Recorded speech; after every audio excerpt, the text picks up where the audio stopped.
200 billion euros. It is the astonishing amount of dirty money laundered through a single bank branch in a small EU country. Some of you may ask, but what does this have to do with me? Much more than you think. There exists a parallel economy, a chasm of undeclared activities that in some member states has reached catastrophic proportions. This shadow economy is not just a local problem. It creates unfair competition that destroys honest businesses in your own country and forces your nations to contribute more to the common budget. Your taxes, in fact, serve to fill the holes left by the dishonesty of others. Today, based on a landmark study by the International Monetary Fund, we reveal the top 10 EU countries whose hidden economies cost you more than you might imagine. Welcome to Amazing Europe. Number 10. Poland. In Poland, there is an invisible mechanism that allows countless companies to cut labour costs by more than 1/3. This is not about technological innovation. It is about a parallel economic system. The most common trick is known as the Polish payrolls. Workers officially receive only the minimum wage, while the rest is paid in cash, avoiding taxes and social contributions. It is not a written rule, but it remains a common practice followed by about 11% of Polish employees, according to the Polish Economic Institute. Why is that? The answer echoes history. The communist era institutionalized the culture of kombinować, a Polish term describing the art of bending the rules to survive. What was once a necessity has now become a widespread strategy of economic convenience. The cruel irony is that this system betrays the very workers it seems to benefit. With contributions paid only on the minimum wage, millions of people are unknowingly trading a small gain today for a future of poverty-level pensions. And the damage spreads across Europe, undermining the principle of a fair single market. Consider the transport sector. A Polish company with adjusted labour costs can offer rock-bottom prices to move goods from Madrid to Berlin. A company from another country, paying every contribution legally, is pushed out of the market. This does not only mean lost revenue for that company, but also lower tax income for those nations, as well as a direct threat to the jobs of their drivers. This is not a marginal phenomenon, it is a pervasive system. The shadow economy in Poland represents 27.5% of its gross domestic product. Number 9. Slovenia. Imagine a massive tax fraud hiding in plain sight, disguised as a state law. This is not a paradox. It is the reality behind the 9th place in our ranking, held by Slovenia, involving a workforce of 80,000 people. The student work system is, on paper, legal, but its systematic abuse is outright fraud. Companies use it illegally to disguise real full-time jobs, assigning the duties of a standard employee to a fake student. The goal is clear: to avoid paying the overwhelming majority of Slovenia's extremely high social contributions. This abuse not only creates an army of de facto precarious workers, people with minimal rights, and a future of phantom pensions. The real twist is that this fraud is literally exported, infecting the economies of neighbouring countries. Slovenia's geographical position is the key. A construction company in Villach, Austria, that dutifully pays every euro in contributions, loses contracts to a Slovenian rival that, thanks to this fraud, can offer rock-bottom prices. This means a direct job loss for the Austrian craftsman and lost tax revenue for Austria, all because of an illegal practice occurring across the border. This massive fraud, combined with more traditional tax evasion, creates a staggering figure. According to the International Monetary Fund's benchmark study, Slovenia's shadow economy accounts for an impressive 27.7% of its gross domestic product. Number 8. Latvia. In Latvia, almost 1/5 of all wages are ghost wages. Paid in cash, invisible to the state, it is the notorious practice of envelope wages, fueled by a perfect storm. On one side, a Soviet legacy of deep distrust toward institutions. On the other, one of the most punitive labour tax burdens in Europe, with social contributions exceeding 34%. The result is an unwritten pact in which the state is defrauded, and citizens in return receive chronically underfunded public services, especially in healthcare. But the real twist, which places Latvia 8th in our ranking, is its role as a backdoor for illegality into the rest of the European Union. Its long border with Russia and Belarus serves as a highway for smuggling. Cigarettes and alcohol passing through there do not stop in Riga. They flood the markets of Germany and Scandinavia, causing billions of euros in lost excise duties for Berlin and Stockholm. Yet, the most sophisticated damage is of another kind. Latvia is a hub for a type of fraud that strikes at the very heart of the EU's VAT system. It works like this. Chains of shell companies are created that exchange fake invoices for non-existent goods. The last company in the chain requests a VAT refund from the state, even though the tax was never actually paid by anyone. It is a direct theft, not from Latvia's coffers, but from those of all member states, a financial black hole draining resources from the common budget. This network of illegality is vast. Latvia's shadow economy amounts to an astonishing 28.7% of its gross domestic product. Number 7. Greece. Over 280 billion euros.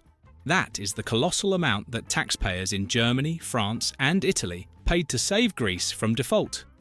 Yet, as we have seen in this video, only 10% of that money actually reached the Greek people. But why was this bailout necessary? The answer lies behind the 7th place in our ranking, a parallel economy that drained the nation's public finances. The core of this system is VAT evasion. With a rate of 24%, one of the highest in Europe, every receipt not issued in a taverna in Mykonos becomes an act of fiscal rebellion. This practice, combined with undeclared rentals and fuel smuggling, is the legacy of a deep historical distrust toward the state, worsened by austerity policies that turned tax evasion into a matter of survival. This has triggered a vicious cycle devastating for Greece. Fewer taxes collected, worse public services, higher taxes on the few honest citizens, and therefore an even stronger incentive to evade. But the twist is that the bill for this system was presented to the rest of Europe. Athens' structural inability to collect taxes is one of the main reasons why citizens of other member states had to pay. This is not an indirect effect, it is a direct cost. Every euro evaded in Greece contributed to creating the budget hole that other Europeans were called to fill. This vast network of illegality has a scale that explains the crisis. Greece's shadow economy represents a catastrophic 29.4% of its gross domestic product. Number 6. Cyprus. 40 billion euros. That was the amount, more than double its GDP, that the island of Cyprus was hiding in its bank vaults on behalf of foreign oligarchs. This figure reveals the unique nature of the 6th country on our list, a two-faced shadow economy.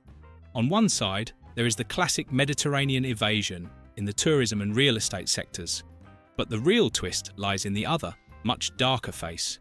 For years, Cyprus's business model has been to act as a sophisticated laundry for foreign capital.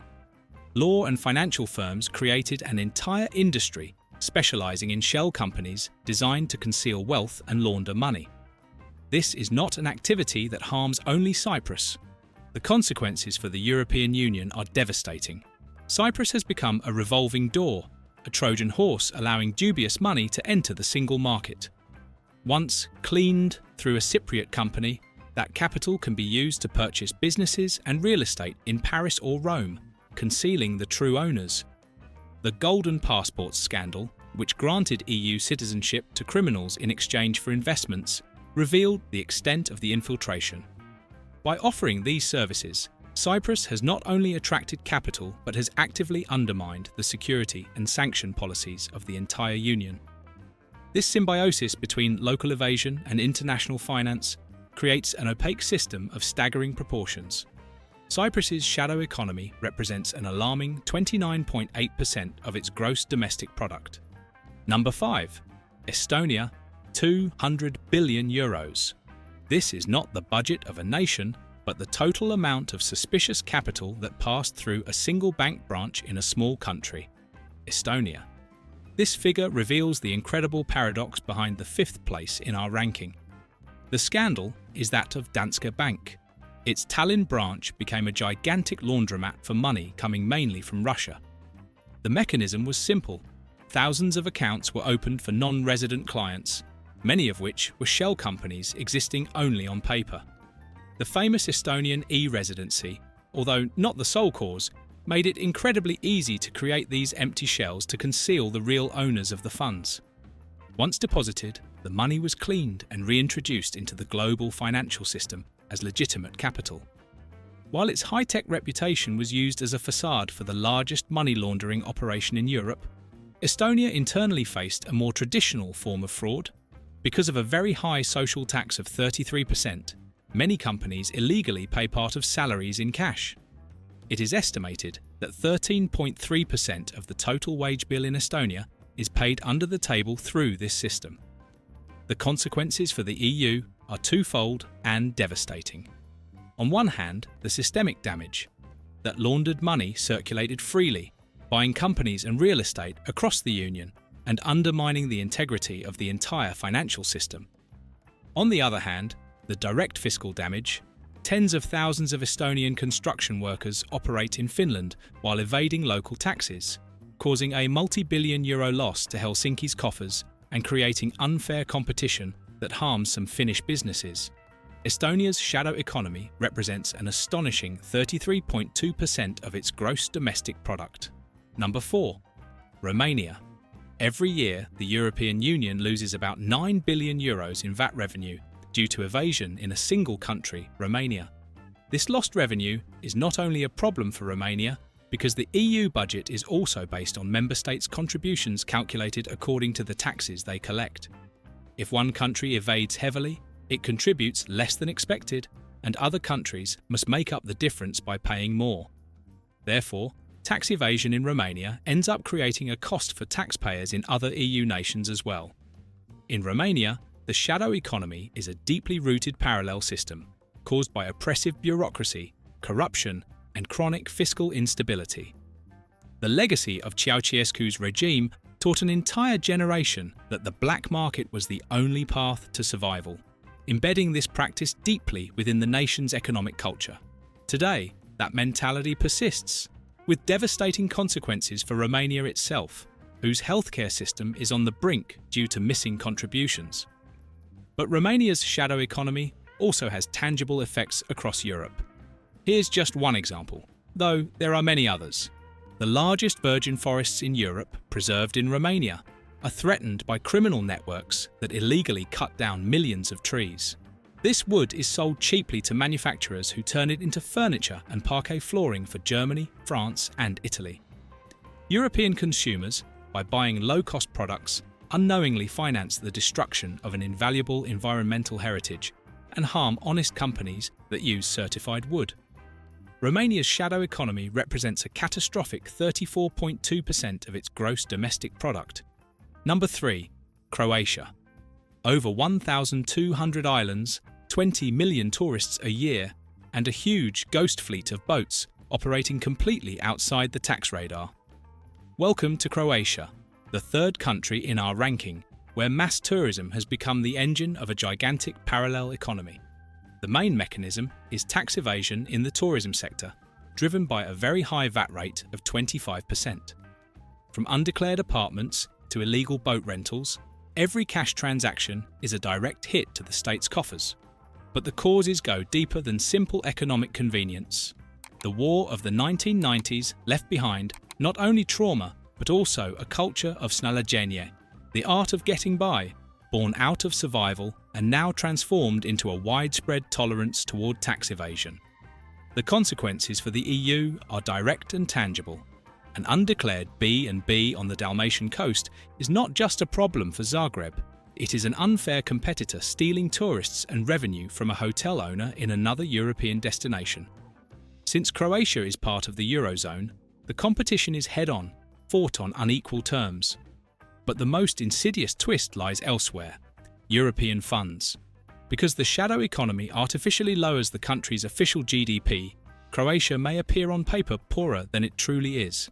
Paradoxically, this could make it eligible for more cohesion funds than it should receive, paid by taxpayers from other EU member states. Of course, this does not apply only to Croatia, but to all EU countries. This system, combining widespread tax evasion and European distortions, has an astonishing magnitude. The shadow economy of Croatia represents a catastrophic 34.2% of its gross domestic product. Number 2. Lithuania. a used car bought in Germany, resold in Lithuania, and re-exported to Kazakhstan. This trade triangle is not just a major business, but a perfect mechanism for massive VAT evasion that damages the entire European Union. The heart of Lithuania's shadow economy beats on two fronts. Domestically, the main issue is envelope wages. Because of labour taxation nearing 40%, it is estimated that 13% of all salaries are paid in cash. This system, inherited from Soviet-era distrust toward the state, is creating a social time bomb with an entire generation destined to receive miserable pensions. But the twist lies in how this internal illegality combines with the country's geographic position. Lithuania is a European hub for smuggling. Cigarettes entering illegally from Belarus and from the Russian enclave of Kaliningrad do not stop in Vilnius. They are transported and sold off the books in Poland and Germany, causing billions of euros in lost excise taxes for Warsaw and Berlin. Even more sophisticated is the VAT fraud in the used car market. The complex scams originating there create fiscal holes that ripple across the entire EU. A tax evasion scheme starting in Kaunas becomes a loss for the common European budget, indirectly forcing all other member states to compensate. This lethal combination of local evasion and international fraud has an enormous scale. Lithuania's shadow economy represents a catastrophic 34.4% of its gross domestic product. Before revealing number one, if you found this video informative, we kindly ask you to support our project with a like, by subscribing to the channel, and by clicking the bell and activating all notifications. We also take this opportunity to remind you of our new channel, America vs. Europe, where we rank all European countries, the United States and Canada according to various factors. Number 1. Bulgaria. In theory, it should be a tax haven. With a flat tax of 10%, one of the lowest in Europe, Bulgaria should have minimal tax evasion. And yet, it ranks first on our list, showing that the level of taxation is not everything. The Bulgarian problem is systemic. The fall of communism left a vacuum filled by criminal networks that institutionalized illegality. Bulgaria is perceived as the most corrupt country in the EU, with public trust in the state collapsing. For its citizens, this means a crumbling healthcare system and a mass exodus of young talent, leading to a demographic catastrophe. But the most serious consequences affect the rest of Europe. Systemic corruption has turned Bulgaria into an epicenter of VAT fraud. Here's how it works. A shell company sells goods to another company charging VAT. It then collects the money and disappears, without paying a single cent to the state. The second company can then legally request a refund for VAT that has, in reality, been stolen. This is not just theft from the Bulgarian government, it is a direct attack on the EU's common budget. Even more tangible is the abuse of EU funds. Money paid by German or French taxpayers to help Bulgaria develop is often diverted or wasted on inflated projects. For example, a few years ago, hundreds of millions of euros in EU funds, meant to promote rural tourism in Bulgaria, were used by politicians, officials, and their relatives to build luxurious private villas with swimming pools, falsely registered as B&Bs, but never open to the public. This mix of factors means that Bulgaria's shadow economy represents the highest figure in the entire European Union. A catastrophic 37.1% of its gross domestic product. In a family or a group, when someone breaks the common pact, everyone suffers. And this is a reality too often forgotten. What do you think about the situation in these countries? Do you have information about your own country? What do you think could be the solutions? Write it in the comments. Since the hidden economy is often linked to corruption, we recommend this video, where we show the 10 most corrupt countries in Europe. That's all for this video. See you next time.